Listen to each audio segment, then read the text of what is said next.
Тргнавме заедно со една единствена цел, да видиме нешто убаво, нешто легендарно, нешто ретко, нешто што не се среќава секој ден по нашите патишта, а порано, верувајте, ги имаше доста по нашите улици. Возиме до Радовиш. Денес ќе се сретнеме со возило од нашата младост, возило пред времето.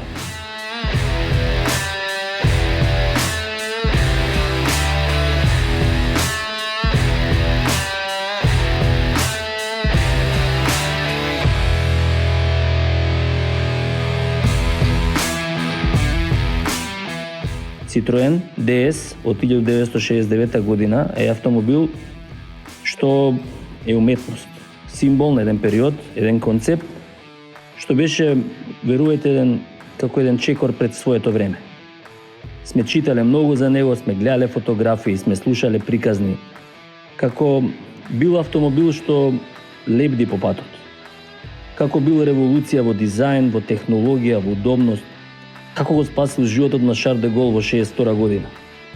Време е да откриеме како се чувствува човек кога вози автомобил што е 50 години стар, а е, верувајте, пред своето време.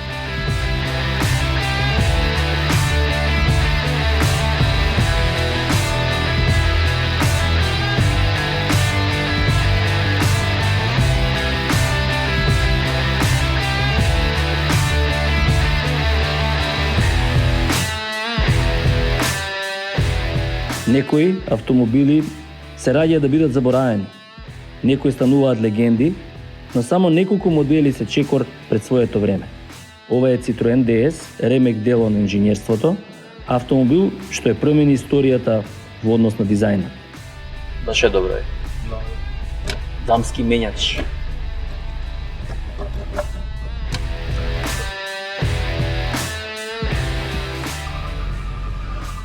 Денес ќе зборуваме за една посебна верзија од 69 година, модел што го означи почетокот на една нова автомобилска икона.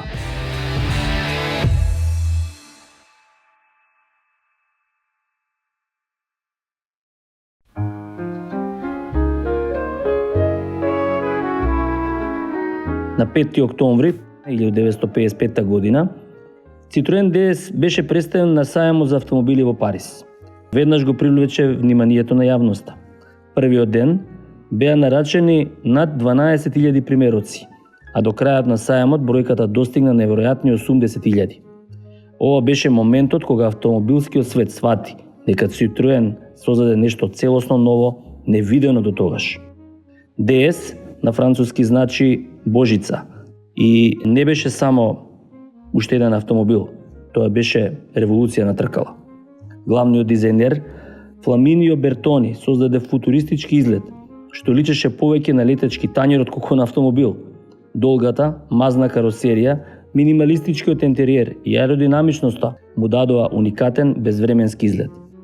Но DS не беше само дизајнерско чудо, тој беше инженерски подвиг. Донесе технолошки иновации што автомобилската индустрија ги користи дури денеска. Хидропневматската суспензија наместо класични амортизери и пружини. DS користеше систем со хидравлична течност, овозможувајќи неверојатна удобност и стабилност.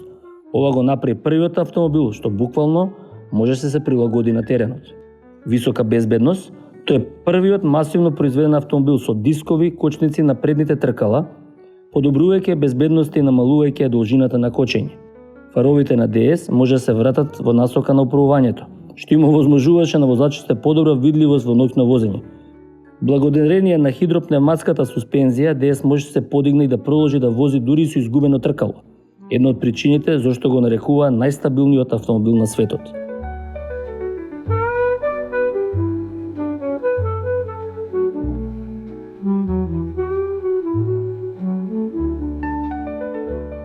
DS не беше само автомобил за обичните луѓе, стана символ на моќта и елеганцијата.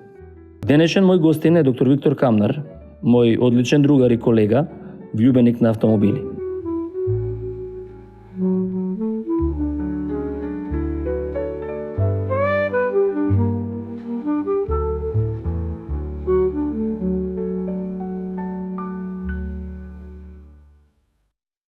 Ај, добро дојде.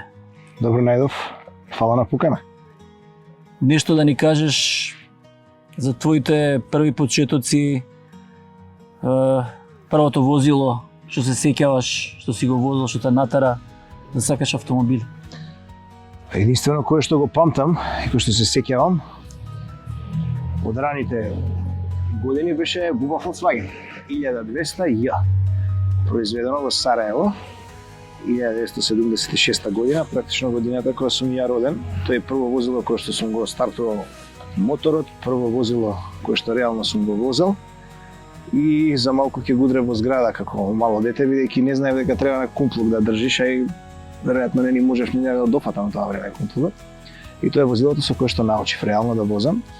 И ако морам да признам, прво возило кое што така го чувствував за свое беше Юго Корал 45, значи пославата верзија. Сите сме почнале од такво. Црвена боја, преубава црвена боја, која положив, тоа беше 1994 година. Практично со тоа почнав да возам. Тоа ми беа првите возила на кои што можам да се сетам вака убаво и со кои што практично започнав мојата, ако можам да кажам, возачка кариера. А кажи ми, после тоа знам дека имаше други возила, се сеќавам, али... Па да, постоја повеќе. Тоа беа возила кои што генерално беа купени од страна на моите родители. Значи не беа мои, меѓутоа ете, ја ги чував и ги чувствував како своји. Имав Opel Astra 16 вентилска, тоа беа негде 96-7, сега точно се сетам. Па следеа возила типот на Ford Mondeo, првата Golf 6-ка, прва која што си ја купив сам, веќе работев, сребрена боја, најслабиот модел. Мислам дека беше 2009-та на лизинг. Се сеќавам еднаш имаше кај тебе гаража еден олтајмер, ама не ми текнал кој, не се сеќавам кој беше тој олтајмер. Имаше, тоа беше од еден од моите најдобри другари од детство, паркиран кај мене во мојата гаража, го чувавме, го одржувавме, го правевме, тоа беше златна боја буба. Тоа е олтајмер без кров. Одличен, одличен без кров, сега е веќе продаден, али мислам дека се уште се вози. Сега да се сетам која година негде. Мислам дека е низ Македонија, да. Из Македонија. Останата уште овде кај нас. Кажи ми, што мислиш во врска со... Што мислиш за олтајмери, пред се? Дали би сакал да имаш олтајмер? Дали би сакал? Да, дали би сакал да имаш? Не дали би сакал, него јас сум сакал и се уште сакам да имам олтајмер, и тоа проблемот ми се амбициите околу олтајмерот. Вика што има, да, вложувања треба да. Кој пошто издржиш треба. Викам дека купам олтајмер, што е она што би сакал да го имам, ако ме прашаш тоа. Да, што би сакал, кој е ти омилен олтајмер? Па омилен олтајмер дефинитивно, тука нема дилема, ми е Shelby Cobra. Се разбира, не достиже многу за мене, меѓутоа е да речеме веројатно за сите нас заедно. Репликите се така, еден репликант од него, еден репликант од него. И тоа баш од американската верзија, бидејќи ја обожавам американската верзија. Не зборам за AC Cobra-та, која што е британска верзија, значи таму негде после 62-та, после 63-та година, баш тој модел би сакал да го земам. Тоа е кабриолет двосет, прекрасен олтајмер и тоа е дефинитивно на пиедесталот, тоа е број 1. Број 2, исто што веројатно би можеле да го достигнеме, тоа е 911 Carrera, исто да биде кабриолет, од негде 90-тите години. Тука има малку и емотивна компонента, бидејќи ме потсеќа на, да речеме, на нашата младост, 96-та, 7-та, 8-та до 2000-та година, кога бевме млади, возевме. Таа е таа кола.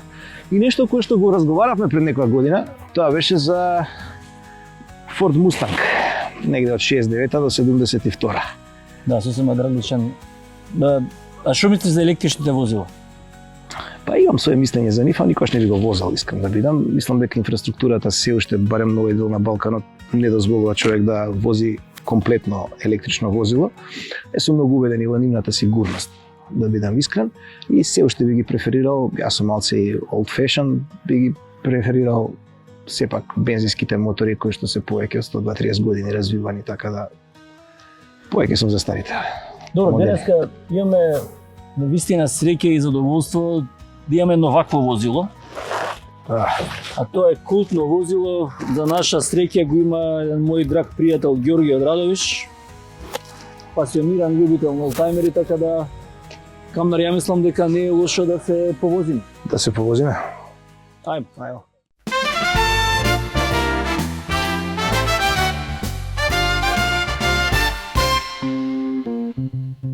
Je vais vivre de padre, je vais vivre de padre. Ама предобро направено. Леле, како е тоа? Али секој детај го има направено. Нешто невидено го има направено. Се дига. Се дига. Јао, брате. Ама иде ова, многу јако е. Не ми се верува, човече, колку е добре. Како му ова направено, човече? Целосно реставрирано. Предобро направено. Je rêve libre de perdre le tout de vie peut perdre. Je rêve libre de perdre. Je rêve libre de perdre. Je rêve libre de perdre. Je rêve libre de perdre.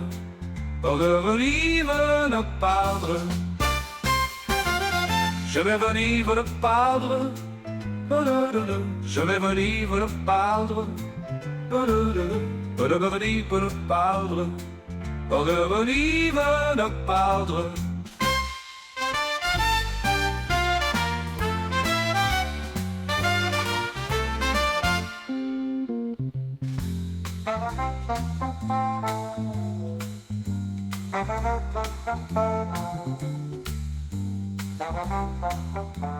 Кочиш, брат? А? Кочиш? Не кочи така возимо. Ајде, вози. Чекай малце, чекай. Ајде. Ова како да учиш да возиш, ми се ти каже. Да? Да, многу е добро ауто, ама како да учиш да возиш.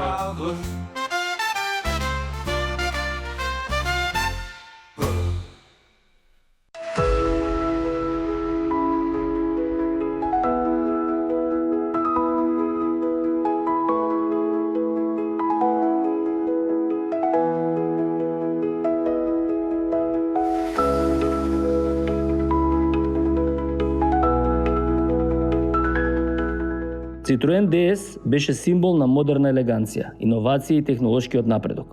Омилен кај уметници, политичари и актери, режисери, овој автомобил остави белег во историјата на филмот и поп културата.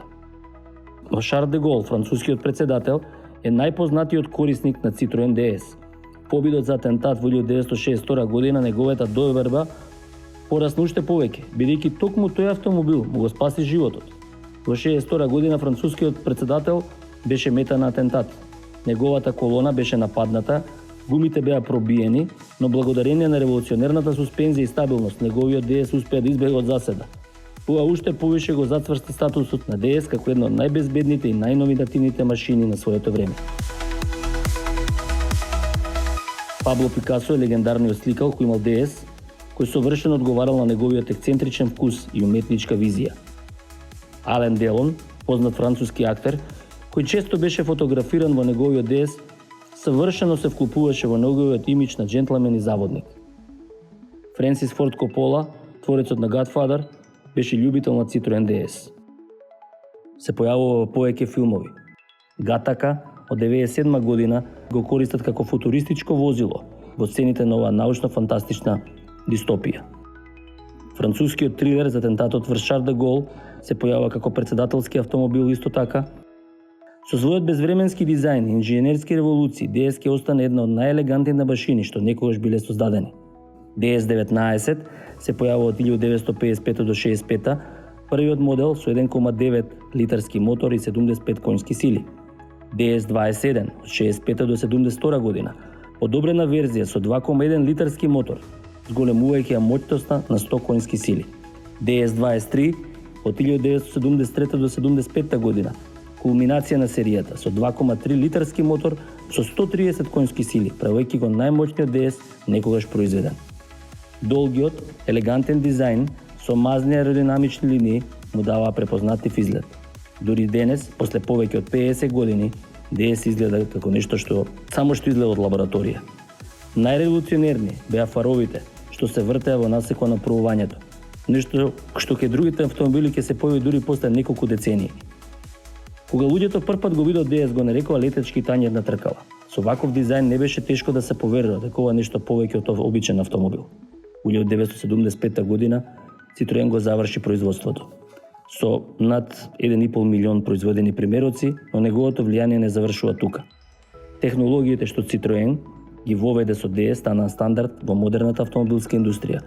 Од активна суспензија, аеродинамиката до безбедносните иновации, Citroen DS остави трајно наследство што и денеска се чувствува во автомобилскиот свет.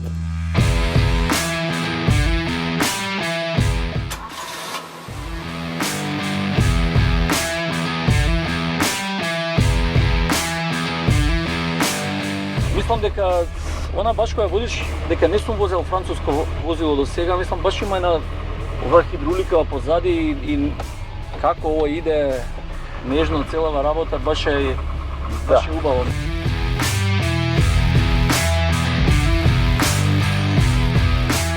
Колку биле големи за тие улици? Колку биле големи возила за тие улици? Добро е да гол е, мислам они председатели возеле во овие коли, се појавиле, може да мислиш кој е било. Ама интересна работа е колку Ова возило вози на 3 тркава. Тоа е интересно. Може да вози на 3 тркава, не мора да вози на сите 4. да, Едното може да биде подигнато од задните тркава. тоа е баш Да биде стабилно возењето, значи која технологија употребиле, браво.